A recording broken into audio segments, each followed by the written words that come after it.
Welcome to the Homeschool Experience, where home education, culture, and faith find its place. Our mission is to amplify diverse voices in homeschooling and motherhood through insightful chats, cultural perspectives, and faith. My name is Joanna Teleno, along with Johannes Acevedo. And Elizabeth Anyamotsu. Yes, and we are here on our second episode. Thank you so much to everyone that has joined, that has listened to the first one. And we're so excited to bring to you today something that we think is very pertinent to where we are right now, because today we're going to be talking about summer plans. And we know that for a lot of homeschoolers, the summer is a transition. For other people, they continue to homeschool. So we just want to talk about things that we're doing, end of the year testing, summer reading programs. So we have a lot in store for you today. So we're so excited to have you guys again. So I guess a good place to start here would be to talk about summer, end of the year requirements for the states that we're in. So Elizabeth and I, we're in Washington, and Johannes, you're in Florida. So I'll be interested to hear the requirements over there. But for us over here in Washington, the requirements are compulsory attendance from 8 to 18. Of course, there's some exceptions. When you turn 8, you need to turn in a declaration of intent to homeschool. And there's not much information that you need on there. Basically, just the name of the child, their age, your name, your address, and that's basically it. If you go to the Washington Homeschool Organization, you can find a form on there, and besides just having this easy form to turn in, they have tons of information. So yeah, for us, we need to do some certain subjects. The way you do that, the way a parent chooses to teach those subjects is up to the parent, though. There are some hour requirements along with it. But so after the child turns 8 in Washington, they need to do some sort of assessment or test at the end of the year. And you're not turning these into anyone. You're just going to be keeping these records for yourself, and in case you need them for transferring to school, or when they get older, you'll need transcripts for the high school age and for their diploma, their graduation, that kind of thing. And if you're listening, we'll have these on the show notes. So don't worry about taking notes, because we'll have these. If you're in Washington, we'll have all this written up for you, because I know when you first do homeschooling, it feels like, where do I start? So we'll have all of this ready to go for you. Yeah. Yes, absolutely. So the test that we use, we go onto a website called Family Learning Organization. And on there, they have end of the year exams. They have practice tests there as well, which is very helpful for homeschool kids who've never really taken those kinds of tests. Or maybe they have. I don't know. We hadn't.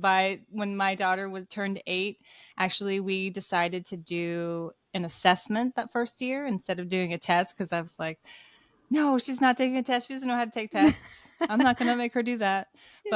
But after having to put together a portfolio thing, I was like, this was more work than I wanted to do. So she's testing next year. And my mother is actually a high school teacher, and she's proctored exams like this at her school. So I thought, that's my mom's job. She knows at the end of the year, she's proctoring my kids' tests for me. And I just am hanging out, with the lemonade. That's cool. Whatever.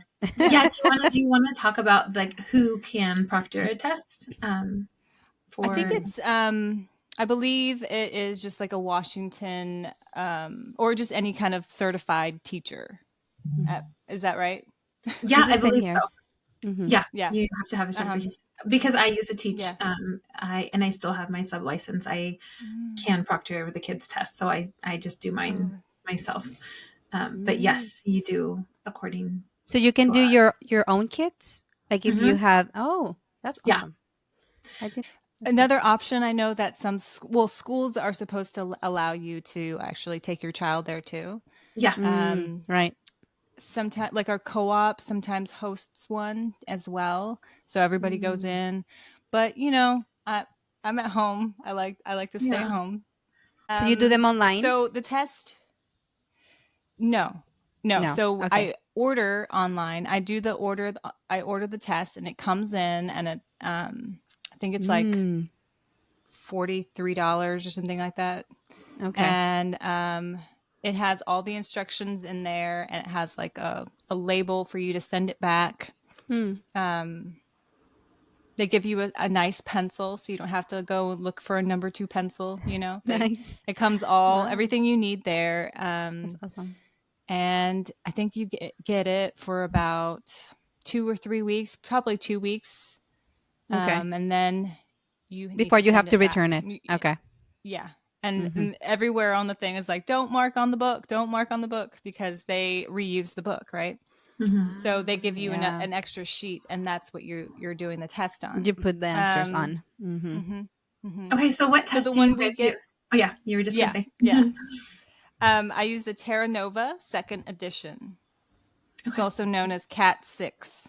So I use this one because this one, there's like several options, and there's a comparison chart on the website, so you can kind of see what you want to do. I test them in all the subjects, like even science and history and social studies and stuff like that.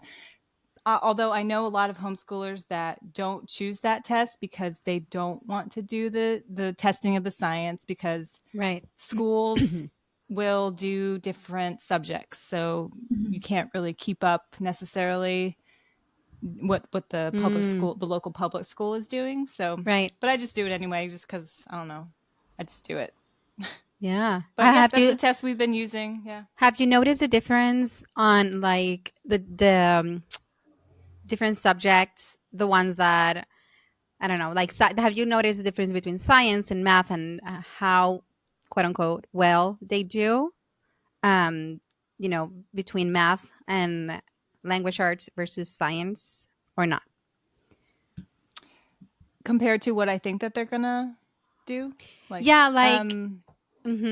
if, because I know that science, like you're saying, like sometimes science can be like, I don't know, like so different from what they're actually teaching at public schools. And so I'm curious to know if, because you have maybe the core things that they are teaching at public schools, you're also teaching at homeschools for math and language arts versus science. So have you noticed like a difference between, like I said, how well they do on the test between those subjects, or not? Not really. I think that they just do well. Okay. They're bright kids, and I think that like the science we do is kind of eclectic anyway. So for me, I want to know like how much science-ish information they know. Yeah. And they do well, even for not being like test takers here at home. They do well. They don't get like nervous or anything. So, but I remember, Elizabeth, you were talking about like doing some preparation for taking the tests. Oh yeah. Our oldest one. I was thinking that it was going to be his first year, because in Washington State, you don't technically register your student as a homeschooling student until age 8. So by 8 years old, he was already in 2nd grade. So we'd already gone through like kindergarten, 1st grade. So then I'm like, okay, this year we're going to have a test. And I was like thinking just, my years of proctoring tests in the classroom, like, you teach the kids to like wake up early and have a really like high protein breakfast and go to sleep early the night before. Like you just go through all the things, and it's like, there's so much preparation, and then there's like practice tests the week before. So I was like thinking out on this line for him, and then he was taking the test. So we do a different test. And I can explain that one in a second, but his is online. So he was like working on the computer, and he's like, "This is the test, Mom?" And I was like, "Yes." I'm like, like, go back to the test. He's like, "This is kind of fun." But his response was so funny, because I was like, oh my gosh, he has no idea that people have so much, anxiety around test taking. And I think a lot of it is like adults that we put this pressure that, this is going to be, this is worth so much. And this is like, we have to do all these things to get you ready for it. And then we have to like practice for it. So it made me feel so great. Like, I hope he feels like this about tests for the rest of his life. I hope he's just like, these are kind of fun, like low pressure, low stakes, like however you do is how you do. That's awesome. That's really cool. Mm-hmm. I know. It's so funny when you said 8, because here in Florida is 6. So at 6, you have to give your intention to actually the year that they turn 6. So Mateo turned 6 December. So, and I didn't know this at all. So I turned my notice to homeschool like in March or April of that year. But then they were like, it's fine, and I just proved some of the things we were doing already, and it was fine. And I think it's interesting, the difference rules and things that, because here, what you do for showing progress, also you do a portfolio, right? But right now we're receiving a scholarship that is a federal scholarship called Step Up that is here in Florida. So if you're here in Florida, you should look it up because it's really amazing and it provides funding for tons of things for homeschooling. So we started doing that last year. And because we got the scholarship later in the year, we needed to turn the portfolio, but also he needs to test to be able to continue with the scholarship for next year. And the test we're doing is called MAPS, and I think that's the name. I'm so new to this testing thing, but it's kind of like more like you were saying, more like an assessment to see where they are with themselves. And you can choose. So you pay like $60 for the math and language arts, and then like reading. And then if you want to do science, you pay extra for that. So this year, because he's just in first grade, we're doing just math, and he has his test actually next week. And it's like a time test. It's not a time test, but it usually takes like 45 minutes. And I told him he's taking a test, and like you, Elizabeth, he's like, cool. Like he's not even, and I'm trying not to be, not put my nerves on him and be like, well, you kind of have to do well, like I hope you do, and I'm trying not to say anything like that. But I'm sure I'm sure it'd be fine. But I get nervous with testing because I remember how much pressure you felt from early on doing all those bubbles, like filling them perfectly for testing. So ours is online. So he does it here in our home. And yeah, I'm excited to see. We've done like free assessments, like reading assessments and things like that, that are not, there's not a lot at stake, I guess. So this will be like the first time that he's having something that I feel is like kind of, oh gosh, like our scholarship is dependent on this. And I'm trying to just be like, it's okay. That'll be fine. That'll be great. So yeah. Is it the MAP? Is that the one? Is the MAP? Yeah, it's the math MAP, and then the reading. And I was looking up here because there are different names for it. And I cannot remember what was the other name because NWEA. And then measures of academic progress. That's what MAP stands for. Measures of academic progress. So the cool thing with the scholarship is that you purchase this through their website, to the Step Up website. You go and then you purchase already the testing. We don't worship the testing, but we purchase it right there. And so yeah, and then they send you a link, and then you just choose the date you want to do it. So I chose like Tuesday for math, Thursday for reading, and then yeah. So I'll report back during our next episode how it went. But yeah, and then when we put this out, guys, feel free to ask any questions, because Joanna is the one that is more ahead of us in testing and everything, because she has a high schooler. So whatever we don't know, we can find out. But yeah, feel free to ask questions on Instagram or send us an email. We'll put it on the notes as well. Yeah. I will share quickly because I think that the one that you're doing, Johannes, is the same for us. So it's the math growth test. So it is, but we order ours through a website called homeschoolboss.com. It was just recommended by other homeschoolers, and I was like, sure, we'll just try it out and see. And it's worked really well. So same idea, it's all online, and they have math, reading, language, and science. Language usage and science don't start until grade 2 through 12. And then math and reading, you can test as early as kindergarten through 12. But it's a really common test. I know that it's used like in 100, I think over 140 countries worldwide, and across the US. So it's an international, I think, test. But like you were saying, Johannes, it adjusts to each student's response. So if a student is like maybe not answering a question correctly, and it won't continue adding more difficult questions, it will adjust to that response, and then the questions are varied. So it makes it cool. Essentially like easier or more difficult depending on how accurate the students' responses are. Right. But it's done mainly because it's supposed to be, a test to show their growth, their individual growth. And you do see, like at the end when you get your results, you can see like nationally, or I don't know actually the sample group that they use, but they do place like your child scored here, compared to other people. I don't know how many people, but however many people their age. Yeah.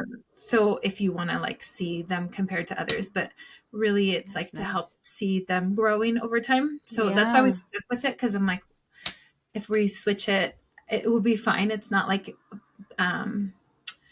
for the rules of, homeschooling, it matters. You could switch it every year if you wanted to, but for us to know, like, okay, he's improved this much, or, she's improved this much this year compared to last year is helpful. Yeah.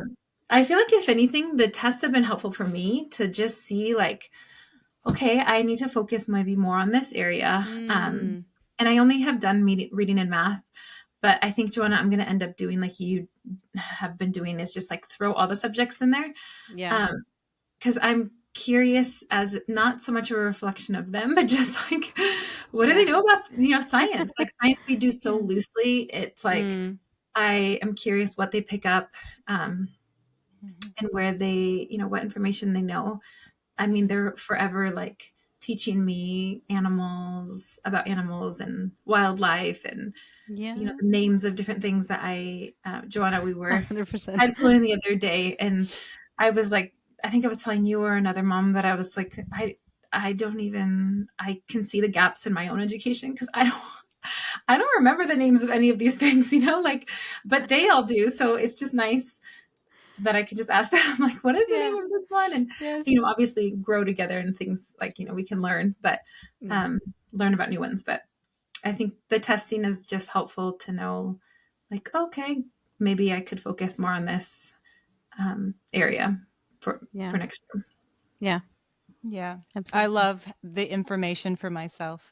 Yeah. And I remember just like the first times, actually each time that we do it, I'm like, I think that this is going to happen and this is going to happen. And I'm always right. Cause like, I actually do know my child, and I know where they need more help.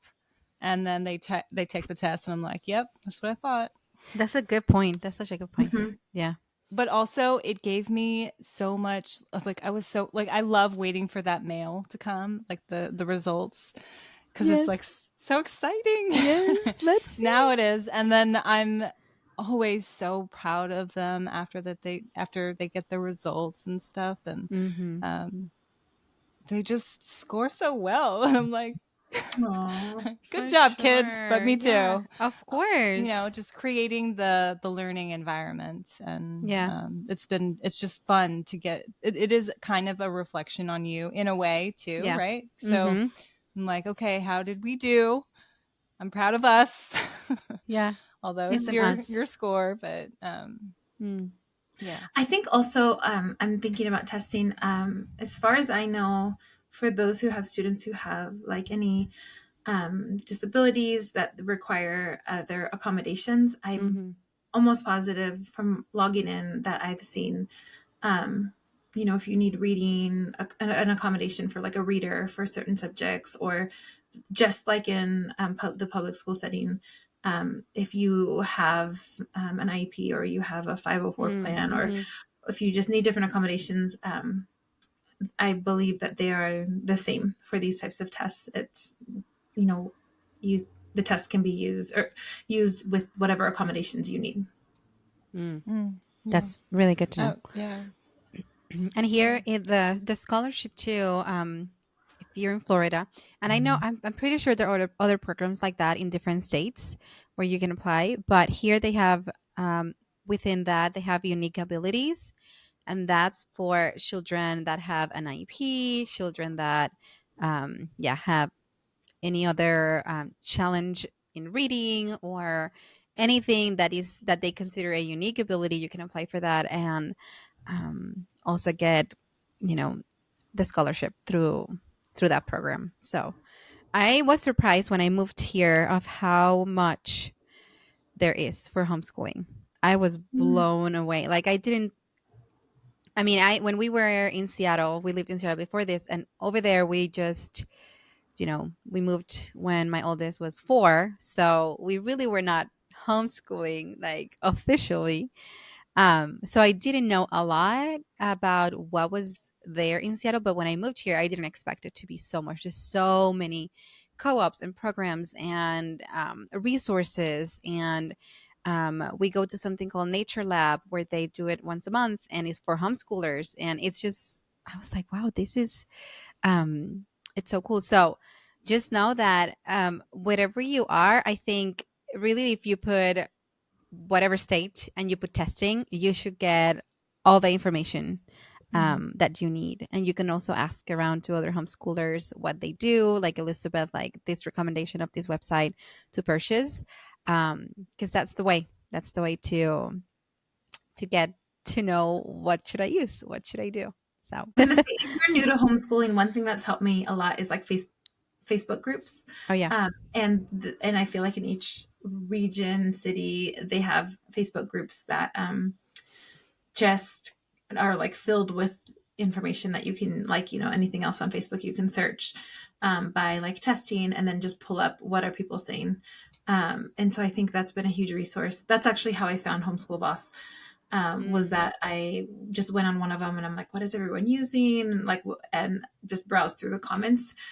So even if you feel like you don't have this community of people around you that you can ask personally, Facebook is still is good for that. So it's a great point.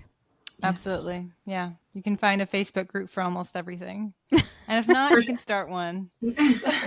But it's always great to have a homeschool friend you can call that's like 1 or 2 steps ahead of you.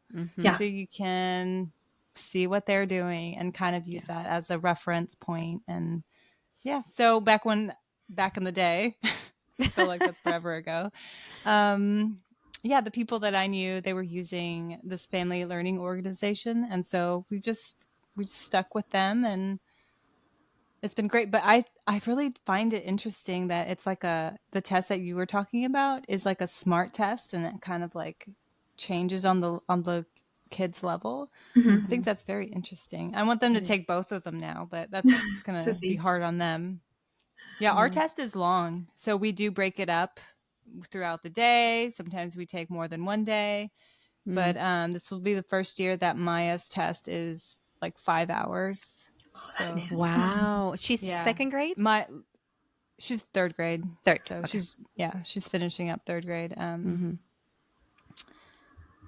So that is very long. A long test. That is long. Yeah. With a map, I know for each subject you can schedule it based on, so I've done them on separate days. Actually, I did math one week, and then the following week I did reading, just to have like a break mentally between it. But I feel like, Johannes, like you said, they're roughly like 45 minutes per subject. So I guess if you were to take all of them, it would, it still wouldn't really be 5 hours. So that's interesting that it's so long. That you're maybe making it's me a time test. do the opposite. Oh, okay. Yeah. So like maybe they don't take up all the time that they need for each section. So Got maybe they're just like adding up max time. I don't know. I'm not the one that gives it to them. So right. Yeah. You're drinking lemonade. So that's that's right. That's great. Yeah. That's me. It's so once you feel like you've been done with that testing, do you wait until that happens to kind of say, okay, we're moving into summer now? Do you guys continue to school or homeschool through the summer, or do you take a bigger pause and then resume in the fall? How do you guys do that? So I like to take the test soon after we're done with our school year because I just want them to be able to have that, like, retain the knowledge. And then I will, many years in the past, I've tried to be like, oh, we're going to do some homeschooling. No, it doesn't really happen for me. I always, like I need my break. I really do. Yeah.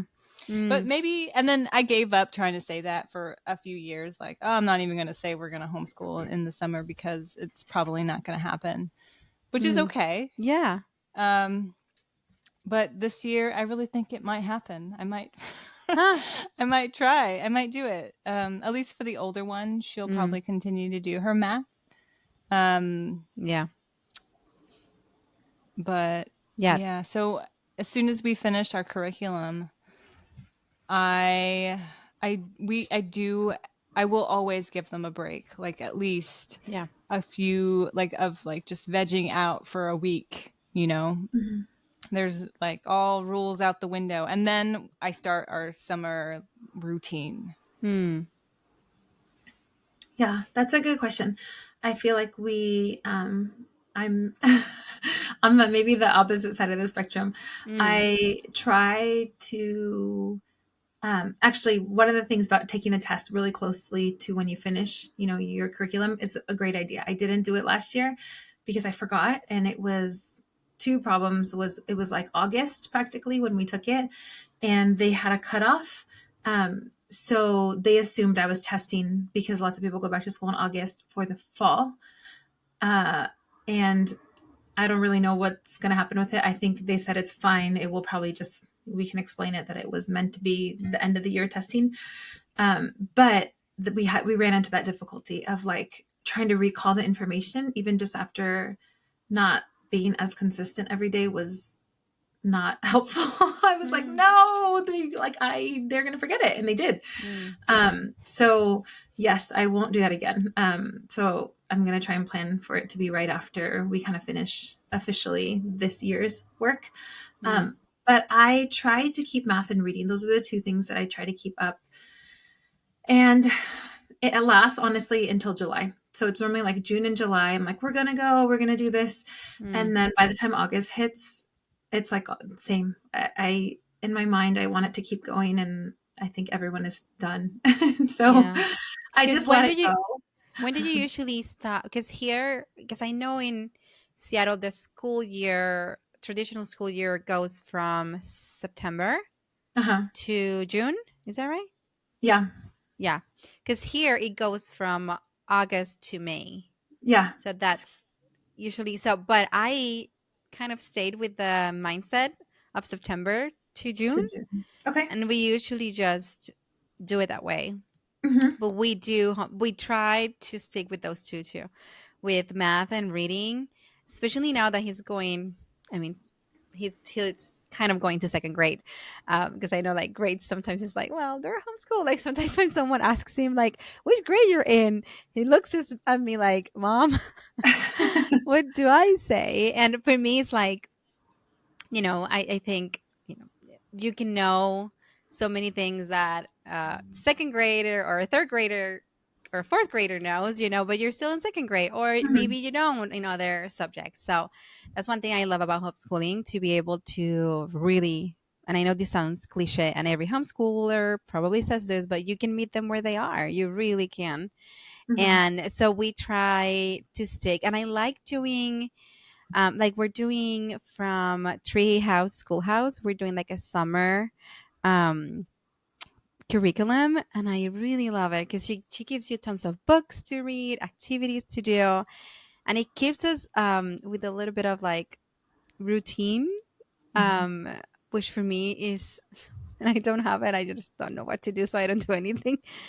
So having something that anchor us, like even if it's short, like just doing a simple book and a little activity, it really helps us not feel like, because we traveled 3 weeks last month and we didn't do anything. We went back home with my parents. We didn't do anything. When we came back, I was like, I don't know how to get back to this. I'm like, I don't know how to homeschool anymore.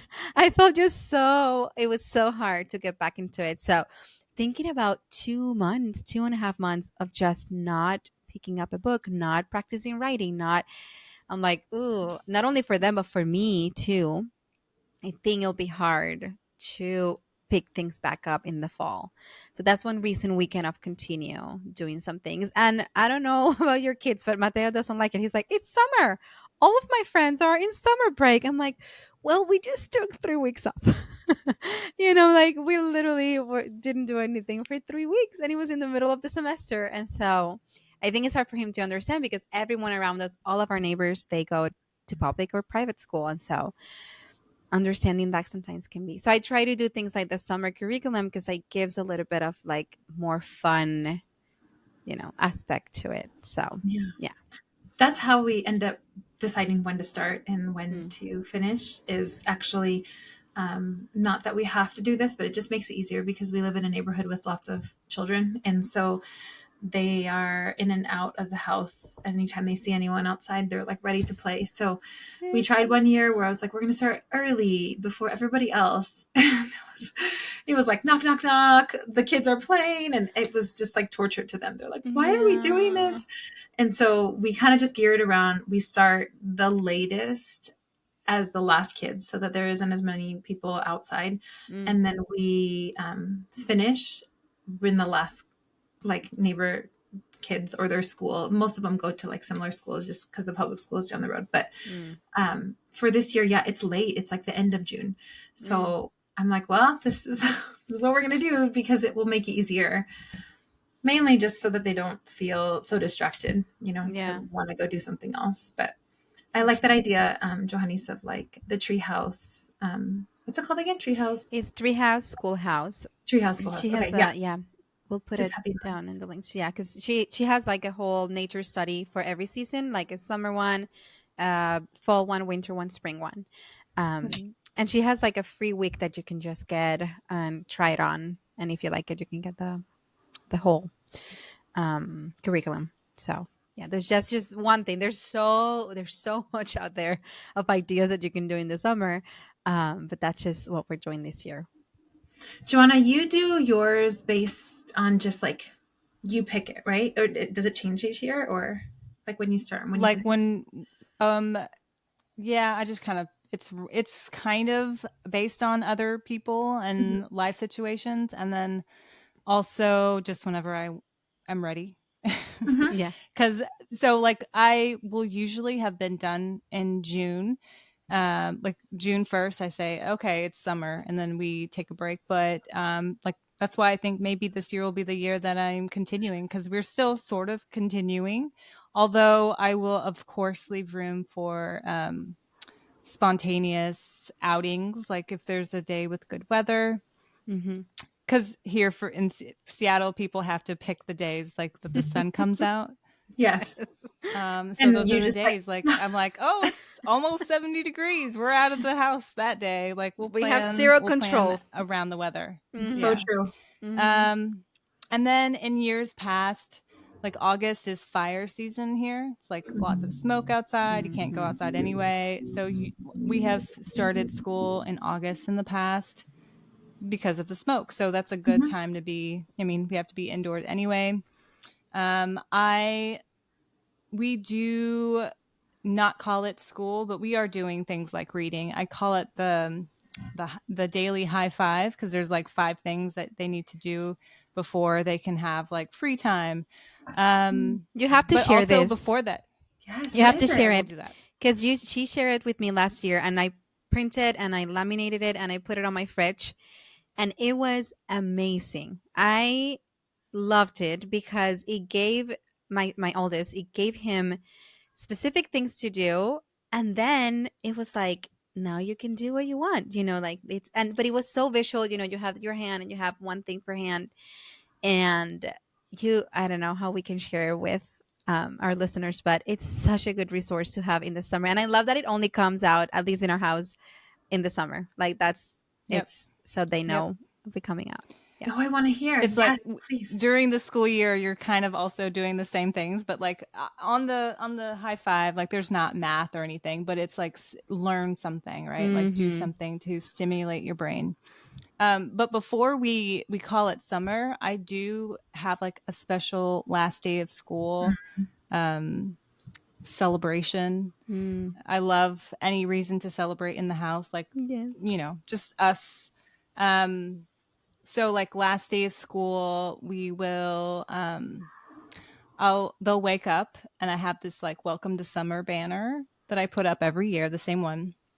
And then I'll have bought them either from the thrift store or from like Amazon. I'll just get them like a little basket each. Maybe not even in a basket, maybe just on the table. But like, if you just put like a tablecloth out and you have balloons and a banner, it's a party. And then they have gifts too, because they love that. And it'll be like a new swimsuit or something if they need for the year, or it's just some sort of like summer toy, puzzles, could be anything, right? And then I write them each a letter telling them how proud I am of like how hard they worked. And I'll make sure to mention a few just like personal little stories of growth, and that will just be laid out there. I'll probably like either go buy donuts or like make something sweet like crepes or something for breakfast, and we'll do that. And then I want my end of the school year picture, so we'll probably do an outing that day somewhere with flowers, and we'll snap an end of the school year picture, and that will be our last day of school. Wow. So I want to be a part of it. Special. I know. Yeah. I'm like, if you haven't been able to tell yet with our 2 episodes, Joanna is like so thoughtful and thinks about some of these details that it always inspires me, honestly. Yeah, I agree. That you just, that's sweet. It's the things that I miss, honestly. I know the value of like ending something and feeling excited, like I think that's important. I think it's important to say, like, even if you're going to continue through the summer, like, okay, we've officially ended this and we can celebrate it. Because I miss that sometimes. I miss the opportunity to do that. And celebrate the kids, for small things. Not that the end of the year is a small thing, but I want to be better at it. And it just, when I hear it, like when you share things like this, it just always inspires me. Like, okay, yes, I need to do that too. Maybe not in the same way, but just like I had a friend actually not long, I think it was 2 years ago now. We were talking about birthdays, and I feel like I never did anything. Birthdays were just like, they're like, you celebrate them and everyone's happy. And she was telling me why she celebrates birthdays so big. She's like, my mom has just always told me, like, we're not guaranteed another birthday. So like celebrate it, whether it's your kids or yourself or, whatever significant other, to like signify like life is important. And it has like stuck with me, and I haven't been the best at it since then, but it hasn't left my mind that like, you're right. Like we don't have, sometimes we just go through the, motions of like, okay, other year now, next activity. But it's like, stop and be like, this is finished, and celebrate it and then move forward. I think helps you just cherish what you have, That's so good. Yeah. You have a great sense of accomplishment. Like you guys did it. You did the school year together. Yeah. And I think it's a great idea to stop and, celebrate where you're at.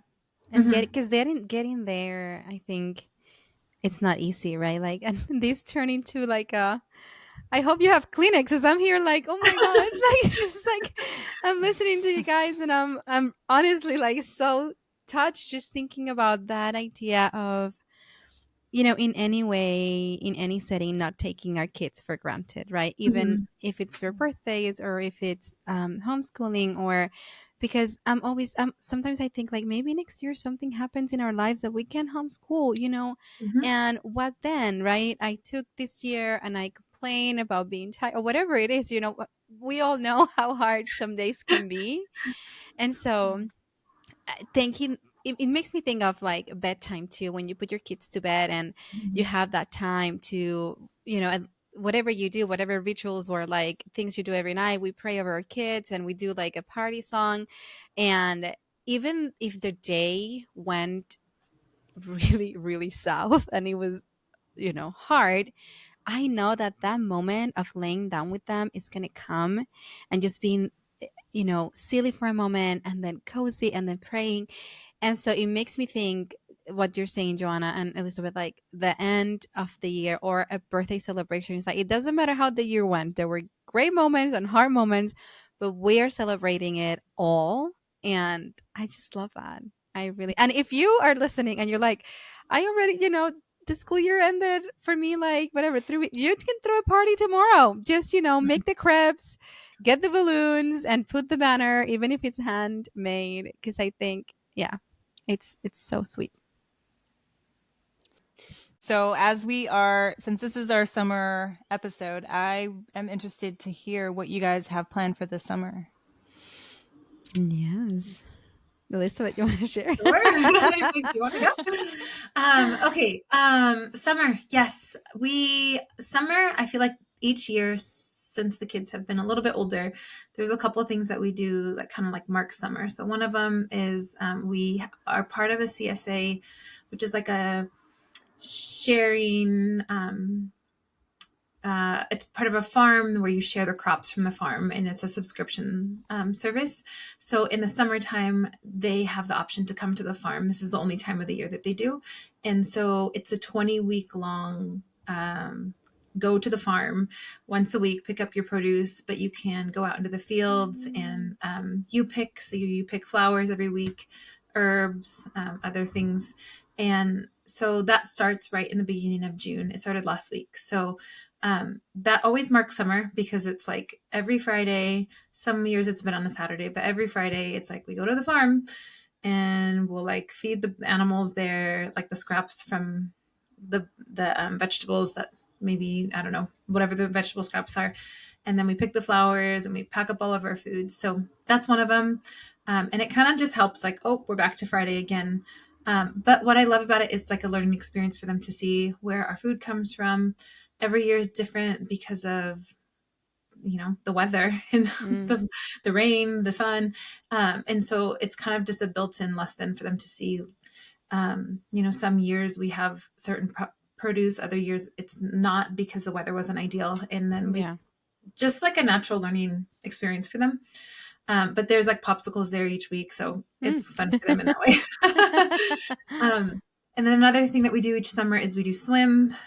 This is our first year of doing swim team, but on the previous years we've done swim lessons. In Washington, we don't have a ton of sunny, warm weather, so this is an outdoor pool. And so summer is marked by like, let's relearn to swim because you haven't been in a pool for the last 9 months. Yeah. I joke with the kids, like, this, or with maybe not with the kids, but with other people, like, it's not that I expect them to be professional swimmers. I just every summer want them to know how to not drown when we go to the lake or we do other swimming things. So absolutely, those two things are probably the biggest things that make summer for us. That's consistent each year. All of our boys have summer birthdays, so summer's filled with like birthday celebrations. And then I don't really do a whole lot other than that. I mean, we do have trips every once in a while that will be like thrown in there. But it's hard to get away from Seattle in the summer because it's our most beautiful time of the year, in my opinion. And so I'm like, I want to be here, and if it's just like going to the lake or going on walks, pretty much just enjoying the sun. So the summer's super low key for us. What about you guys? It is super beautiful here in the summer, but I will say that for anyone who doesn't live here, guess what? We do not have air conditioner, and it gets hot. Oh my gosh, Not that hot, but like that's the one thing. Like all the stores will have like fans sold out. You can't find them anywhere. Yeah, I remember people will like check themselves in hotels. Seattle summer fun. Yeah. Yeah. For us, we tried to do a road trip, not too far. So like this year, and last year, this is our second year doing it. We're going to North Carolina. We had some friends that moved from Seattle to North Carolina, and now we're only like 8 hours away. And last year was so sweet, and we're doing it again this year, and it makes me really excited. And then we also go to some family members that we have that live like 4 hours away from us, and they have like an apartment close to the like right there in the beach, and we stay close to them. And it's my husband's aunt and her husband, and so we're doing that too. So we try to take more trips together, because my husband has more flexibility to take time off during the summer. And we're doing our kind of VBS. It's not really VBS, it's like a summer camp for our church, and it starts tomorrow actually, and it's Monday through Thursday. And Mateo loves going there. This is his third year. He went when he was not even supposed to be going. He didn't have the age, but he wanted to go, and he enjoyed it so much. And I feel really comfortable because we have a family friend that volunteers with his kids. And so I always feel like, okay, there's someone there watching him and with him, because otherwise I'll be like, I don't know. And then he plays tennis. And so he's doing a tennis camp in July.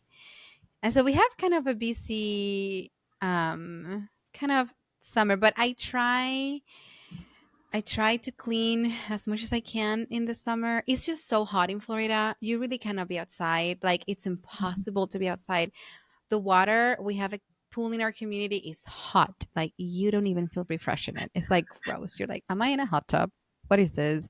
So really, like I compare this season to the Seattle fall and winter. Like this is the season you stay indoors, you don't go outside. So we do a lot of things here at home, or we go to the movies. They have a lot of movies programs here where it's like $3 to go to the movies. And so we do a lot of that too. That sounds lovely, guys.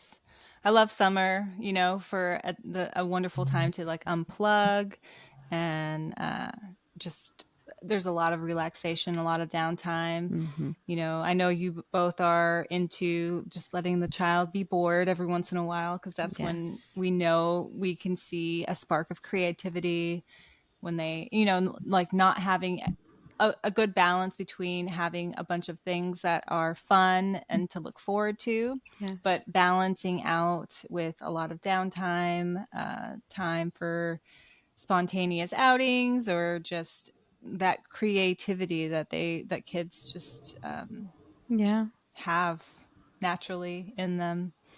I also do have like a little bucket list that we do. We'll just I laminate it as well, put it on our chalkboard, and they'll just like cross them off. And I'm happy to share that. It's very, Pacific Northwesty. So there's like, I don't know, I'm sure there's this in other states too. So like we love to go tide pooling.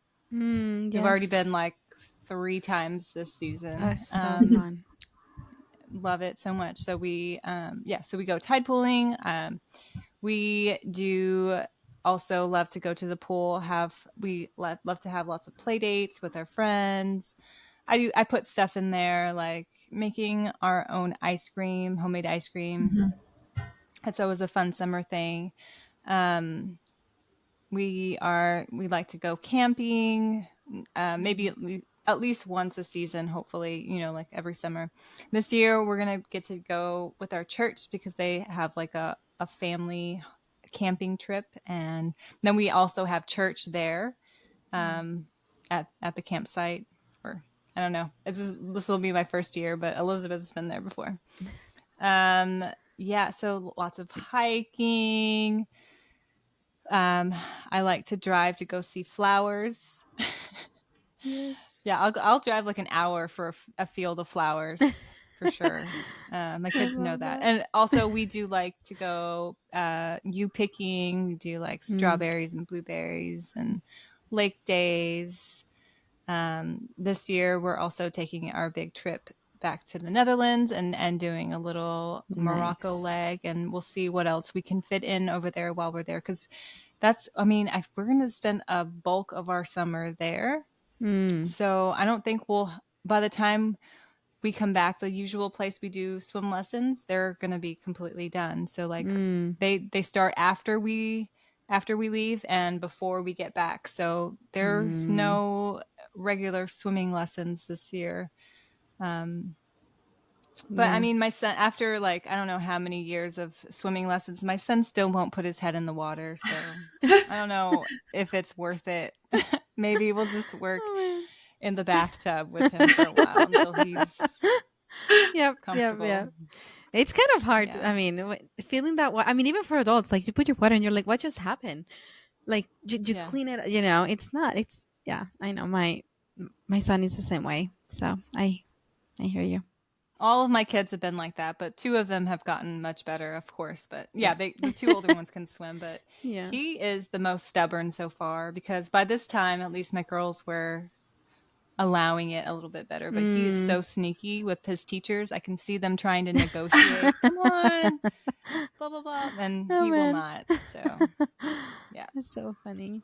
But I'm happy to share my bucket list online, and also the morning high five, the daily high five, in order to get your guys's, like, everyone can put their own ideas. You can customize it to your family, what your what you guys are looking forward to in your area. So yeah, so fun. So to end today, we just wanted to remind you that summer sometimes feels like a time where we need to fill our schedules to make our kids busy at all times of the day, and you end up exhausted. I actually heard this homeschool mom that every summer she takes a weekend off and she goes to a hotel by herself, or an Airbnb or a friend's house that it's not there, is taking a vacation, whatever you can afford, and she just goes there and stays there for a night, 2 nights, and so she's refreshed. I'm like, oh my gosh, I feel like I should take on that tradition. That sounds amazing. But in any way that you take care of yourself, just remember, like Joanna was saying, that our kids thrive, honestly, when they are bored. That's when the best ideas come out. Like, I've had my son be like, can I watch something? Can I call some friends? Can I? And I'm like, nope, we're gonna see what you come up with. And every time, without fail, he comes up with something cool, like a super cool Lego creation that he made, or he found some boxes and created, I don't know, a place to put his little brother in and push him around, whatever it is. And so don't be afraid. I know it can be hard. Don't be afraid to just let your kids be bored this summer, because it's really about being together. I always tell my sons, like, it's about being together. It doesn't matter what we're doing. If we're together, it's going to be awesome. And we get to choose how is this time going to be spent. And so, yeah. I think that's great. Joanna, I think of you and the idea of like balancing our summers, the not to get to the point of exhaustion. You mentioned, I think in the last episode, like the idea of needing naps and taking naps to help you feel rested and, sustain whatever you're doing. And I think that's a huge part of it too, is like, yes, let's let our kids be bored, let them, discover, and also make time, like you said, Johannes, like your friend, make time for yourself to rest in whatever way or capacity you can do it. You know, I know it looks different for each family. And absolutely. So just whatever a point of rest is, I think is so helpful to remember. And I'm saying all of this to myself. Honestly, I'm like the worst at resting. I don't know how. And so it's just a good reminder. Yeah. Summer, it can be long. And I think that's one of the things, you know, that's a common thread for a lot of parents is they feel the dread of like, how are we going to last this long? I think it's, you know, with homeschooling, your kids are with you, you know, a lot. Right. So Already. Already. So the transition might be different, but for Totally. those who are listening, who maybe they aren't, or they're in like a hybrid program and the thought of it is like, this sounds terrible. Finding moments to find rest for yourself is so important. Yeah, for sure. Thank you again for joining us today on our summer episode.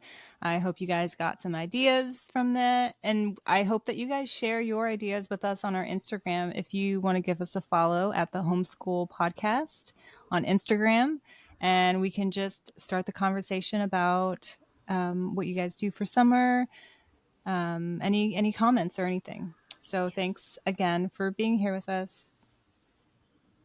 Whoop, whoop. Bye.